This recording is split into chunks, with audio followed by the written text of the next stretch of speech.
अच्छा जी, ये सिंपल एक प्रोग्राम है कॉल बाय वैल्यू और कॉल बाय रेफरेंस को समझने के लिए। सबसे पहले हमारा प्रोग्राम जब भी स्टार्ट होता है वो मेन सेक्शन से होता है। यहाँ पर हमने ए की वैल्यू 3 और बी की वैल्यू 4 रखी है। उसके बाद हमने एक फ़ंक्शन को कॉल किया है। जैसे फंक्शन को कॉल किए तो ये अपने फंक्शन की तरफ जाएगा, इसको कॉल करेगा। ठीक है, अब बेसिकली हमारे पास दो चीज़ें होती हैं, कॉल बाय रेफरेंस और call by value. Call by value का ये कॉन्सेप्ट है कि जो भी हमारी इम्प्लीमेंटेशन होती है उसकी पहले एक कॉपी बन जाती है और उस कॉपी के ऊपर इम्प्लीमेंटेशन होती है।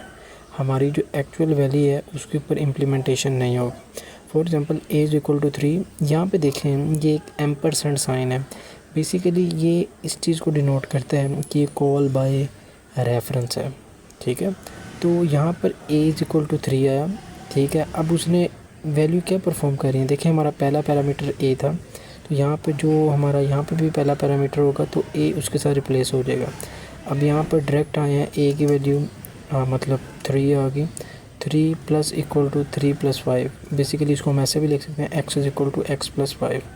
तो x + 5 x की वैल्यू कितनी है 3, 3 + 5 8। तो यहाँ पर 8 हमारा फिर सी आउट में 8 प्रिंट हो जाएगा। उसके बाद अगर हम बात करें तो y की, देखें y हमारे पास क्या है 4। अब 4 यहाँ डायरेक्ट नहीं जाएगा बल्कि 4 की यहाँ पर एक कॉपी बनेगी और इस कॉपी के अंदर फिर हम इम्प्लीमेंट करेंगे y = y × 2, 4 × 2 = 8 हो जाएगा। अब 8 हो जाएगा, फिर 8 की वैल्यू प्रिंट हो जाएगी। पहले एक 8 प्रिंट हुआ, फिर दूसरा 8 प्रिंट हुआ। ओके, अब उसके बाद हमने नीचे भी तो प्रिंट करना ना। अब देखिए मैंने आपको बताया कॉल बाय रेफरेंस में हमारा जो भी इम्प्लीमेंटेशन होता है वो हमारे ओरिजिनल डाटे के ऊपर इम्प्लीमेंटेशन होती है। तो यहाँ पर जब 8 बन चुका है, 3 + 5 8, तो यहाँ पर भी 8 बन जाएगा। तो 8 यहाँ पर बन जाएगा, तो सी आउट में क्या आ जाएगा 8, जो भी a की वैल्यू थी 8 आ जाएगी। और b क्या है, यहाँ पे तो कॉपी बनी थी ना, एक्चुअल डाटा चेंज नहीं हुआ, तो यहाँ पर 4 आएगा।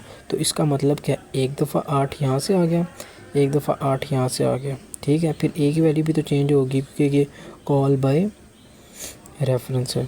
ठीक है ना, तो डायरेक्ट वैल्यू हमारी चेंज हो जाती है। तो यहाँ पर भी 8 आ गया, 8 8 8, और b की वैल्यू क्या रहेगी 4, क्योंकि ये कॉल बाय वैल्यू था। वैल्यू में पहले यहाँ कॉपी बनेगी। तो इसकी आउटपुट हम ज़रा चेक करते हैं। देखें 3 दफ़ा 8 आ गया और 1 दफ़ा 4 आ गया। Thank you.